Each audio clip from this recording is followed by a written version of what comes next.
Hello everyone, आप सभी का मेरे चैनल एजुकेशन पॉइंट पे स्वागत है। आज हम पढ़ेंगे meaning, nature and types of shares के बारे में।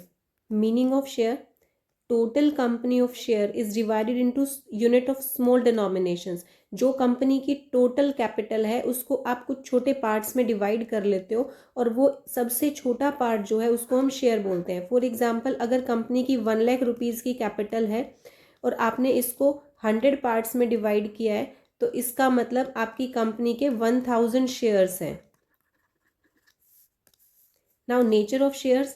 नेचर ऑफ शेयर्स में पहला है मूवेबल प्रॉपर्टी। जो भी शेयर्स हैं कंपनी के वो मूवेबल होते हैं, ट्रांसफरेबल होते हैं, सिवाय प्राइवेट कंपनी के शेयर्स के, क्योंकि प्राइवेट कंपनी के शेयर्स पे रिस्ट्रिक्शन होती है कि वो अपने शेयर्स को ट्रांसफ़र नहीं कर सकते। ट्रांसफरेबल ट्रांसफरेबल में मैंने बताई दिया आपको कि जो शेयर्स हैं वो ट्रांसफरेबल होते हैं पब्लिक कंपनी के, लेकिन प्राइवेट कंपनी के जो शेयर्स हैं वो ट्रांसफरेबल नहीं होते हैं। Next, treated as a goods under the sales goods act 1930। तो सेल्स ऑफ गुड्स एक्ट 1930 के अंडर इसको एज अ गुड कंसिडर किया जाता है शेयर्स को। Now the classification of shares. Shares को दो पार्ट्स में डिवाइड किया गया है, preference shares and equity shares. पहले हम पढ़ेंगे प्रेफरेंस शेयर्स के बारे में। प्रेफरेंस शेयर्स क्या होते हैं? ये वो शेयर्स होते हैं जिनको दो राइट मिलते हैं। पहला राइट क्या है? Right to receive dividend at a fixed rate, कि इनको राइट होता है कि ये हर साल फिक्स रेट के ऊपर डिविडेंड लेते हैं इक्विटी शेयर्स को डिविडेंड देने से पहले, यानी कि इक्विटी को डिविडेंड बाद में दिया जाता है, इनके पास प्रेफरेंशियल राइट होता है, ये इक्विटी से पहले डिविडेंड लेते हैं और वो भी फिक्स रेट पे। सेकेंड राइट है have a right to the return of capital before the equity shares. अगर आपकी कंपनी को आप वाइंड अप कर रहे हो, बंद कर रहे हो, तो इनके पास प्रेफरेंशियल राइट होता है कि ये इक्विटी शेयर होल्डर से पहले पैसे रिटर्न लेंगे। Now type of preference shares. Type of preference shares में पहला शेयर्स है cumulative preference shares. Cumulative preference shares वो शेयर्स होते हैं जिसमें अगर आपने किसी साल उसको डिविडेंड नहीं दिया क्योंकि कंपनी के पास इनसफिशिएंट प्रॉफिट्स थे, तो वो जो डिविडेंड है वो नेक्स्ट ईयर में ऐड हो जाएगा। तो नेक्स्ट टाइम आप जब भी डिविडेंड ऑफर करेंगे तो पहले पिछले साल का डिविडेंड क्लियर होगा, उसके बाद आप नेक्स्ट ईयर का डिविडेंड देंगे। इसके बाद non cumulative preference shares.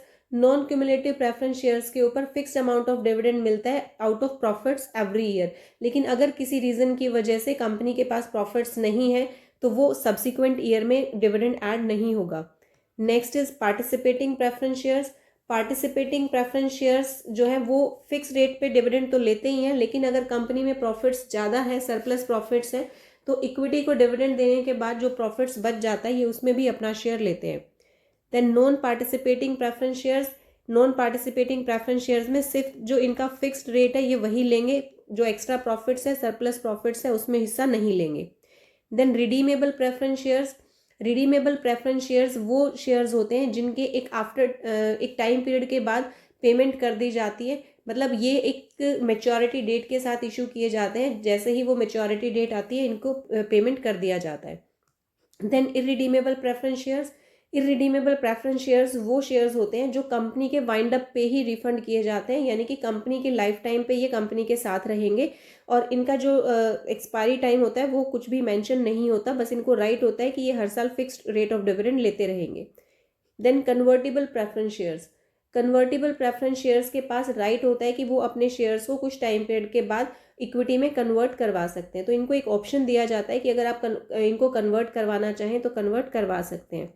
Then non convertible preference shares. Non convertible preference shares के पास प्रेफरेंस को इक्विटी में कन्वर्ट करने का कोई राइट नहीं होता। अब हम पढ़ेंगे इक्विटी शेयर्स के बारे में। इक्विटी शेयर्स क्या होते हैं? इक्विटी शेयर्स वो शेयर्स होते हैं जिनके ऊपर डिविडेंड पे किया जाता है जब भी कंपनी में प्रॉफिट होगा, और ये उस प्रॉफिट में से डिविडेंड पे किया जाता है जो कि बच जाता है प्रेफरेंस शेयर्स को डिविडेंड देने के बाद, यानी कि सबसे पहले आप प्रॉफिट्स में से प्रेफरेंस शेयर होल्डर्स को डिविडेंड देंगे, उसके बाद जो प्रॉफिट बच गया उसमें से इक्विटी शेयर होल्डर्स जो है वो डिविडेंड लेते हैं। इनको कोई फिक्स रेट पे डिविडेंड नहीं दिया जाता, फिक्स रेट पे डिविडेंड प्रेफरेंस शेयर्स को दिया जाता है। If company earns more profit, अगर कंपनी के पास ज़्यादा प्रॉफिट्स हैं तो ये हाई रेट ऑफ डिविडेंड लेंगे इक्विटी शेयर्स, और अगर कंपनी के पास प्रॉफिट नहीं है तो इनको डिविडेंड स्किप किया जा सकता है। इक्विटी शेयर होल्डर्स को वोटिंग राइट होता है, यानी कि ये कंपनी के जितने भी अफेयर्स हैं उनको कंट्रोल कर सकते हैं, कंपनी की वर्किंग्स को कंट्रोल कर सकते हैं, ये डिसीजन मेकिंग में पार्टिसिपेट करते हैं। Now difference between preference shares and equity shares. सबसे पहला डिफरेंस है rate of dividend. Preference shares को फिक्स रेट ऑफ डिविडेंड दिया जाता है, जबकि इक्विटी शेयर्स को डिविडेंड तभी मिलता है जब प्रॉफिट्स होंगे। अगर प्रॉफिट्स ज़्यादा है तो हायर रेट ऑफ डिविडेंड मिलेगा इक्विटी को, अगर प्रॉफिट्स कम है तो डिविडेंड नहीं भी मिलता। Next one is arrears of dividend. Preference shares में अगर आप किसी साल डिविडेंड पे नहीं करते हो तो क्यूमुलेटिव नेचर में वो एक्यूमुलेट होता चला जाएगा, बट इक्विटी शेयर्स में ऐसा कोई नहीं शेयर होता कि जिसपे आप प्रॉफिट्स को डिविडेंड्स को एक्यूमुलेट करते चलो। तो इसका मतलब प्रेफरेंस शेयर्स के ऊपर जो डिविडेंड है वो एक्यूमुलेट हो जाएगा, जुड़ता चला जाएगा अगर आपने किसी साल नहीं पे किया तो, बट इक्विटी शेयर्स पे ऐसा कोई ऑप्शन नहीं है। Preferential right as the payment of dividend. Preference shares के पास प्रेफरेंशियल राइट होता है डिविडेंड लेने का, वो इक्विटी शेयर से पहले डिविडेंड लेते हैं। Preferential rights as to the payment of capital. जो प्रेफरेंस शेयर होल्डर्स होते हैं उनके पास वाइंडिंग अप पे इक्विटी शेयर से पहले कैपिटल लेने का राइट होता है, यानी कि वो अपनी कैपिटल पहले रिफंड कर सकते हैं, सबसे लास्ट में इक्विटी शेयर्स को पे किया जाता है। Voting right. प्रेफरेंस शेयर्स के पास कोई वोटिंग राइट नहीं होता, इक्विटी शेयर्स के पास वोटिंग राइट होता है, लेकिन अगर कोई ऐसा डिसीजन आप करना चाह रहे हो जिससे प्रेफरेंस शेयर्स के जो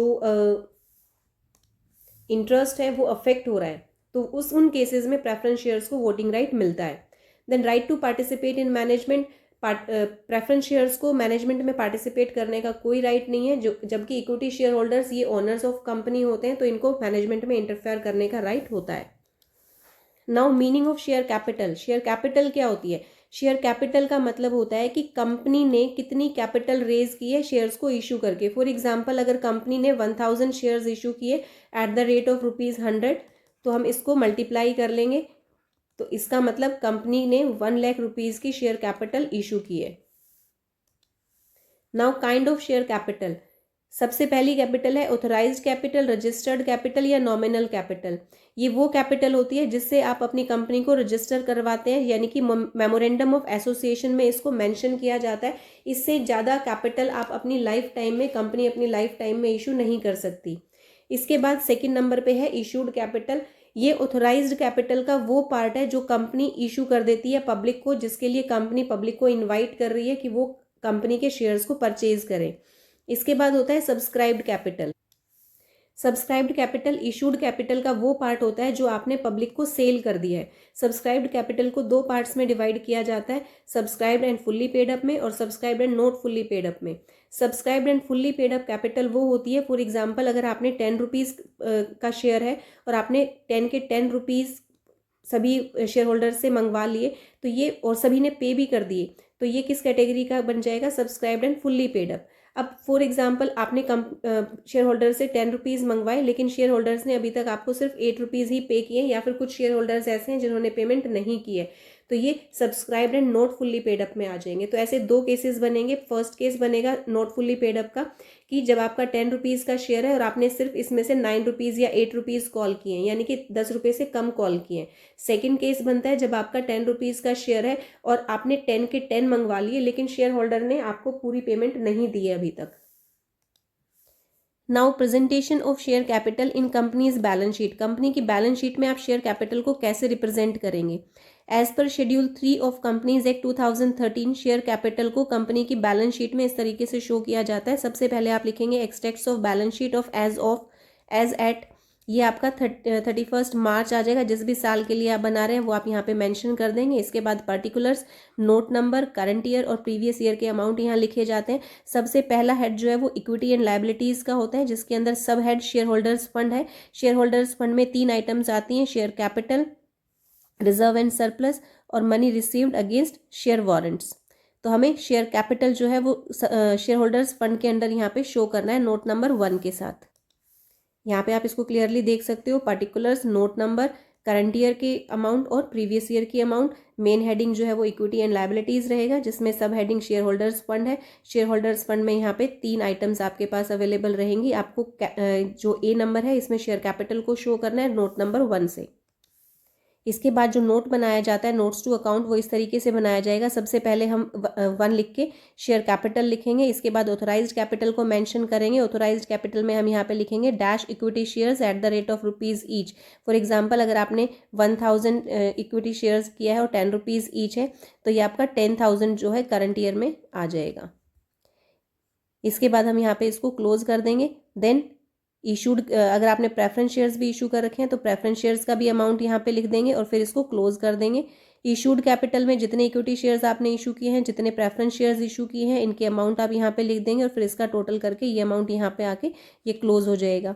then subscribed and fully paid up capital, तो इसमें सब्सक्राइब्ड कैपिटल को दो हेड्स में शो करेंगे, subscribed and fully paid up में और subscribed but not fully paid up capital में। तो यहाँ पे है subscribed and fully paid up capital में जितने भी इक्विटी शेयर्स आपने इशू किए हैं @ जो भी आपका है। इसी तरीके से प्रेफरेंस शेयर्स जितने रुपए के आपने इशू किए हैं वो यहाँ पे मेंशन हो जाएगा और ये अमाउंट हम यहाँ पे मेंशन कर लेंगे। इसके बाद अगर आपने किसी को भी अदर देन कैश जो है वो शेयर्स में पेमेंट करिए तो वो आप यहाँ पे ब्रैकेट में मेंशन कर देंगे कि इतने शेयर्स जो हैं वो आपने अदर देन कैश जो है वो प्रोवाइड कर रखे हैं किसी वेंडर को या अंडर राइटर को या फिर जिस। Then subscribe but not fully paid up capital, subscribed but not fully paid up में जितने भी शेयर्स हैं जिनके ऊपर पूरी पेमेंट नहीं आई है, 10 रुपीज़ का शेयर है या तो आपने कॉल अप ही नहीं किया होगा, 10 रुपये से कम आपने कॉल अप किया है तो भी ये अमाउंट आ जाएगा। और अगर आपने 10 का 10 कॉल किया है तो पूरा अमाउंट यहाँ पे आके जितने भी शेयर होल्डर्स ने पेमेंट नहीं की है उनकी जो पेमेंट नहीं की है उस अनपेड अमाउंट को हम यहाँ पे माइनस कर लेंगे और जो भी अमाउंट हमारे पास आएगी वो यहाँ लिख लेंगे हम। इसके बाद शेयर फॉरफिट अकाउंट आ जाएगा। फॉरफिटेड अकाउंट में जितने भी शेयर्स पे पेमेंट नहीं मिली थी और आपने उनके शेयर्स को फॉरफिट कर लिया है वो अमाउंट यहाँ आ जाएगा और इन तीनों का टोटल जो है वो हम यहाँ पे मेंशन कर लेंगे और यही अमाउंट जो है वो आपका बैलेंस शीट में जाएगा। अब है distinction between reserve capital and capital reserve, इन दोनों में क्या डिफरेंस होता है।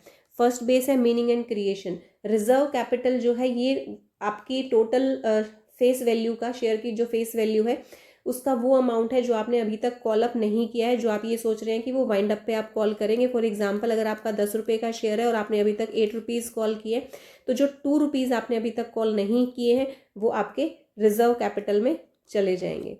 इसके बाद कैपिटल रिजर्व। कैपिटल रिजर्व क्या है? कैपिटल रिजर्व वो रिजर्व होता है जो आपके रूटीन के एक्टिविटीज़ हैं उससे हटके अगर आपने किसी तरीके से प्रॉफिट को अर्न किया है। For example profit on sale of fixed assets है, profit on revaluation of fixed assets हैं, आपने शेयर्स को प्रीमियम पे इशू किया उससे आपको कोई प्रॉफिट हुआ है तो वो सारा प्रॉफिट जो है वो आपका कैपिटल रिजर्व में चला जाएगा। इसके बाद सेकंड बेस है नेसेसिटी। कैपिटल रिजर्व की अगर हम बात करें तो कैपिटल रिजर्व बनाना कंपलसरी होता है क्योंकि आप यहाँ पे वो प्रॉफिट्स ट्रांसफ़र करते हैं जो आपके रूटीन के वर्क से नहीं हो रहे, लेकिन रिजर्व कैपिटल जो है वो आपका बनाना कोई नेसेसरी नहीं है। Then resolution.